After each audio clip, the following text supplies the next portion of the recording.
Olá, pessoal! Estamos aqui hoje mais uma vez para refletirmos juntos a nossa liturgia do dia, tá certo? E nessa terça-feira, né, as leituras falam para a gente que o Senhor insiste conosco para que abramos os ouvidos à sua palavra e coloquemos em prática, tornando-nos assim membros da sua família. Então, que nós possamos celebrar com alegria e fervorosa ação de graças, pois o Senhor nos amou por primeiro. Então, a primeira leitura está em Esdras, capítulo 6, versículo 7 a 8, depois o versículo 12 depois o versículo 12, depois o versículo 14 a 20. Esdras, capítulo 6, versículo 7 e 8, depois o versículo 12, depois o versículo 14 a 20. Naqueles dias, o rei Dário escreveu no governador, escreveu ao governador do território da outra margem do rio Eufrates: deixa que prossigam os trabalhos no templo de Deus, que o governador de Judá e os anciãos dos judeus edifiquem a casa de Deus no seu lugar. Também ordenei como também por mim se decreta que a vez de fazer com os anciãos dos judeus, para que edifiquem esta casa de Deus, a saber, que da fazenda do rei dos tributos da além do rio se pague prontamente a despesa a estes homens, para que não sejam impedidos. Ó Deus, pois, que fez habitar ali o seu nome, derribe a todos os reis e povos que estenderem a sua mão para o mudarem, para destruírem esta casa de Deus que está em Jerusalém. Eu, Dario, dei o decreto, apressuradamente se execute.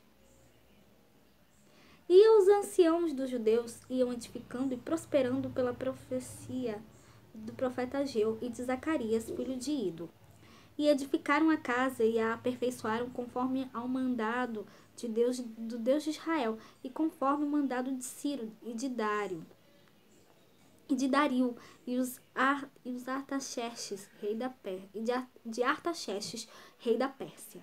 E acabou-se esta casa no dia 3º do mês de Adar, que era o 6º ano do reinado do rei Dario.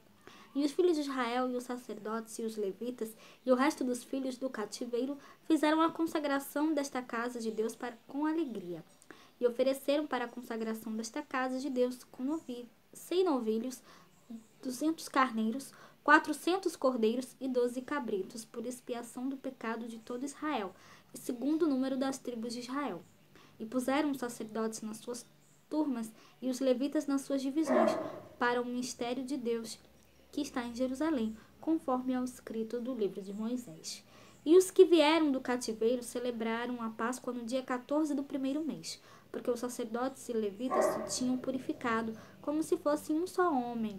E todos estavam limpos, e mataram o cordeiro da Páscoa para todos os filhos do cativeiro, e para seus irmãos os sacerdotes, e para si mesmo. Então, aqui nessa primeira leitura, fala sobre o rei, sobre edificar, a ordem do rei Dario, de edificar, o templo, e depois, fala, e aí toda a construção do templo, e aí quando a construção termina e o templo é consagrado. Então aqui fala, puderam terminar a construção da casa de Deus e celebraram a Páscoa. Então eles louvaram e glorificaram ali na casa de Deus, celebraram a Páscoa ali, celebraram ali por terem terminado o templo do Senhor. E agora, falando do Evangelho, hoje ele está em Lucas capítulo 8, versículo 19 a 21. Lucas capítulo 8, versículo 19 a 21. Naquele tempo, a mãe e os irmãos de Jesus aproximaram-se dele por causa da multidão. E foi-lhe dito: estão lá fora tua mãe e teus irmãos que querem ver-te. Mas respondendo ele, disse-lhes: minha mãe e meus irmãos são aqueles que ouvem a palavra de Deus e a executam. Então, se no evangelho de ontem Jesus insiste na proclamação da palavra de Deus como luz para o mundo, pelo testemunho dos discípulos, no trecho de hoje a insistência se encontra na escuta e na prática da mesma palavra. A verdadeira família de Jesus está para além dos laços sanguíneos. A família de Jesus é formada por aqueles que ouvem a palavra de Deus e a praticam. Esta é a vida cristã. Nada mais simples, né? Nada mais, né? Esta é a vida cristã, nada mais. Simples e simples, né? A vida cristã é assim, ouvir a palavra de Deus e praticá-la.